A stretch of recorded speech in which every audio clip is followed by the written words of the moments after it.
Ihmiset on vaan kauhean siistiä. Siinä sä olit kyllä ihan oikeassa, että ei se kamalasti osannut uskoa sitä, että me yritetään jotakin älytä. Tai se ei ottanut sitä niin kuin uhkana, se vaan oli ihan hämmästynyt, että ihmiset tekee jotain tuommoista typerää. Joo, hyvä Sauli. Haluaisitko vieläkin leikkiä jollain tämmöisellä vai? Oo, se oli riepu. Oo. Noin. Hyvä. Kato vaan. Noin. Se on. Tää on vähän iso ehkä. No nyt. Hyvä. Noin. No joo. Okei, aloitetaan sitten. Eli käydäänpäs läpi täältä toisesta päästä. Eli meillä on tää viimeinen osio laukauspelottomuus täällä ensin, niin no tästä nyt ei voi mitään muuta sanoa kuin että laukaus varma. Ei se tosiaankaan kuuli, joo, niin kuin katsoi, että jostain kuuluu jotain, mutta eihän se aiheuta siinä mitään pelkoreaktioita eikä muuta. Tosi varmasti suhtautuu laukauksiin ja se mitä tuossa just todettiin, että ihmisten kanssa se on joka tilanteessa hyvän tahtoiden luokse päästävä avoin. Se tykkää oikeasti ihmisistä ja sen mielestä se on niin kuin maailman kivointa olla ihmisten kaveri. Eli se on luoksepäästävyydeltään +3 hyvän tahtoinen luoksepäästävä avoin ja kaikissa tilanteissa. Hyväksyy hyökkääjät saman tien, ei sille jää mitään ihmeellistä. Sitten täällä on tää kovuus, eli se on sen koiran muisti. Miten se näitä ikävyyksiä muistaa, mitä sille täällä on sattunut. Niin no ensimmäinen kohta oikeastaan tuli esiin jo tuossa, kun kelkka vietiin pois, koska se jäi sille mieleen. Ja sille tuli muutenkin aina vähän jarruja mennä kaikkiin semmoisiin paikkoihin, missä jotakin oli sattunut. Eli sillä on hyvä muisti. Se on -2 pehmeä. Se sitä, niin kun, ja sitten se myös juoksuttaa sitä vähän poispäin välillä niistä asioista, paikoista, missä on jotakin sattunut, niin sen kiire, semmonen, kun se tulee hektisemmäksi tässä matkan varrella, niin kuin huomasin, aluksi se oli ihan cool tälleen. Sitten se rupeaa juoksentelee enemmän täällä, niin se on sitä sen pehmeyttä ja sitä muistia, että se menee vähän niin kuin pois niistä tilanteista vauhdilla, koska siellä on ollut jotain epämiellyttävää. Eli se on pehmeä, mutta älä nyt ota tästä mitään ongelmaa. Se on tällä lapulla näin. Temperamentti, miten oikea-aikaisesti se ottaa näihin asioihin kantaan, se on semmoista sopeutumiskykyä ja keskittymiskykyä ja tällaista, niin tuossa just sanoin, että se sen tietynlainen juokseminen oli sitä pehmeyttä, se ei ole varsinaisesti temperamenttia, että se on +2 kohtuullisen vilkas. Se tarvii myös vähän virittelyä aina ennen kuin se lähtee käyntiin, mutta sitten se ottaa ihan asiallisesti sen jälkeen kantaa ja pysyy kyllä siinä mukana, mitä ollaan tekemässä.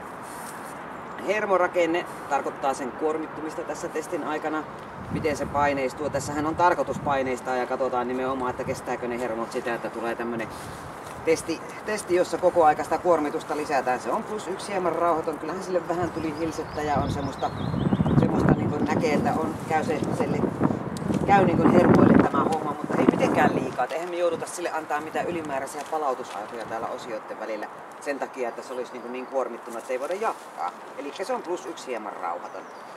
Sitten toi taisteluhalu. Ennustuksista huolimatta sehän leikki ihan mukavasti ja leikkii edelleenkin. Eli se on oikeasti kuitenkin sillä semmoinen moottori, mikä sitä täällä liikuttaa sitä koiraa. Se on +2 kohtuullinen se sen taisteluhalu. Jos sillä ei sitä olisi, niin se olisi kyllä hyytynyt tänne välillä jo, koska sitä vähän pelotti ja nämä muistikuvat oli semmoisia. Mutta tuolla se kuitenkin menee, kun se vähän sitten niin taistelee se siinä. Mutta tietysti jos teillä on leikissä käynyt joskus jotain, että se on vähän saattanut sattua suuhun tai muuhun, niin se on pehmeä koira muistaa semmoiset asiat taas sitten. Että se voi tyssätä se leikki siihen. Eli sen kanssa leikkiä muista aina vetää pois. Joo. Älä ikinä työnnä. Ja anna sen olla se vahva ja voittaa, koska se on tommonen niin pehmeä koira, niin sen pitää saada myös voittaa sit sitä lelua. Hyvä! Eli se taisteluhalu oli siis kohtuullinen. Se tsemppaa täällä, vaikka sitä pelottaa, niin kuitenkin se niin sillä taisteluhalulla yrittää sitten lähteä vielä niitä esteitä voittamaan kuitenkin. Niin ja siitä pehmeydestä puheen ollen, niin siellä pimeässä se lauta oli kanssa semmoinen, missä näkyy se, että tuli se lauta eteen, niin sit se ei voinut enää mennä sitä yli ennen kuin se lauta otettiin pois.